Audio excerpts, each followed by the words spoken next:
Hi guys, so the European Union's Finance Commissioner Mairead McGuinness was responding to comments made by Dominic Raab, the Foreign Secretary, and members of the British press who were describing the European Union's stance to the vaccines as vaccine nationalism. Now, she responds by saying that it's actually a case of vaccine internationalism. So let's hear what she had to say.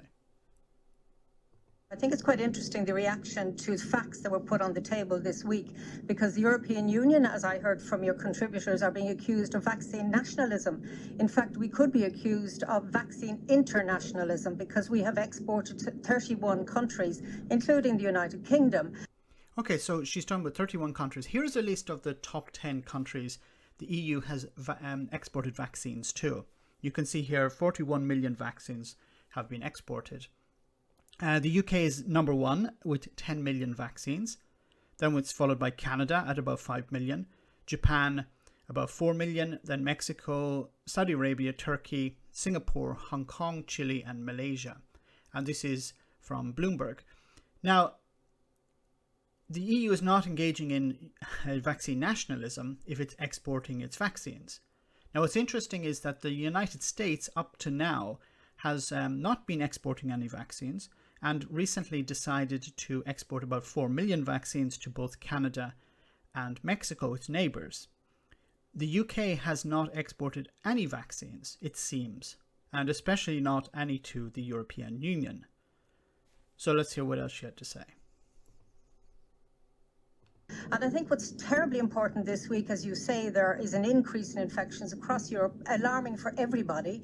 But the leaders will meet this week and they will make an assessment of the current situation about the rollout of vaccines and perhaps make decisions. But as the President of the Commission said herself, everything is on the table, but there is no decision. It was really important that we found out what was happening in relation to vaccine production. I think we are the first bloc, if you like, to collect this information. And, you know, the world is going to live with COVID, unfortunately, for much longer than this year, Sure. as I hear the experts speaking. Yeah. So we do need to have a global view of where vaccines are being produced and indeed the actual supply chain of the various raw materials that go into the vaccine.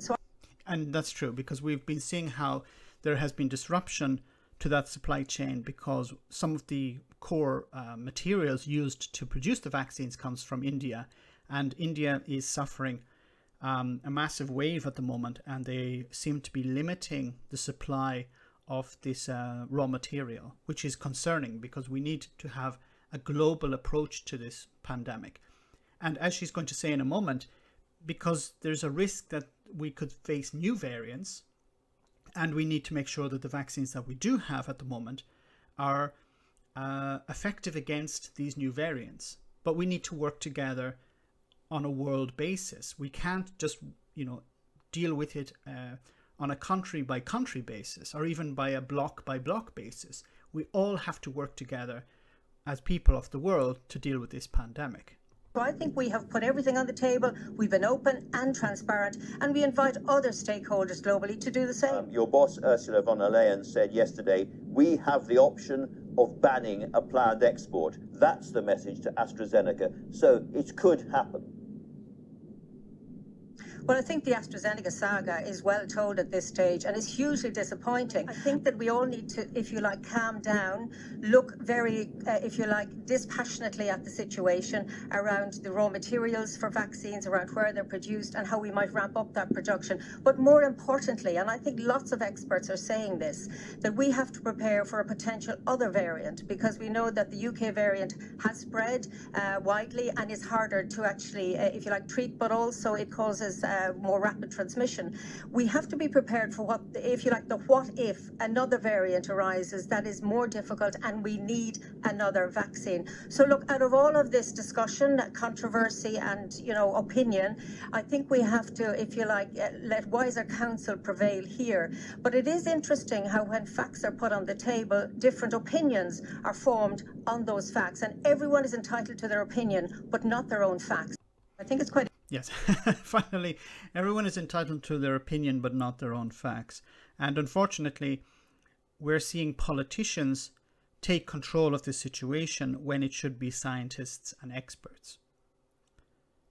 It seems to be the case since the beginning that the politicians were getting involved when they should not be. The politicians, of course, decide whether we go into lockdown or not, but we need to have the experts in the driving seat.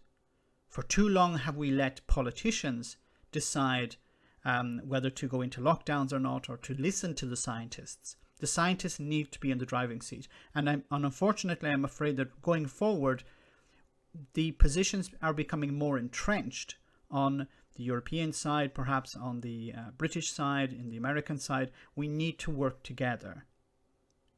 There are risks of variants appearing in different parts of the world because those parts of the world don't have measures put in place to stop the spread. We need to get as many people vaccinated around the world. We need to work together to do that. And unfortunately, I don't see the type of cooperation that is necessary. Let me know in the comment section, guys, what you think. As always, your comments are greatly appreciated. Thanks a lot. I want to say a big thank you to all of my patrons. You ensure that this channel continues to exist. I'm eternally grateful for all of your support. If you join Patreon, you will receive instant access to our Discord server, where we have both audio and video chats. You can chat with me and other patrons, where we discuss important and non-important issues. Becoming a patron per month costs about the same as a large coffee, so why not check it out?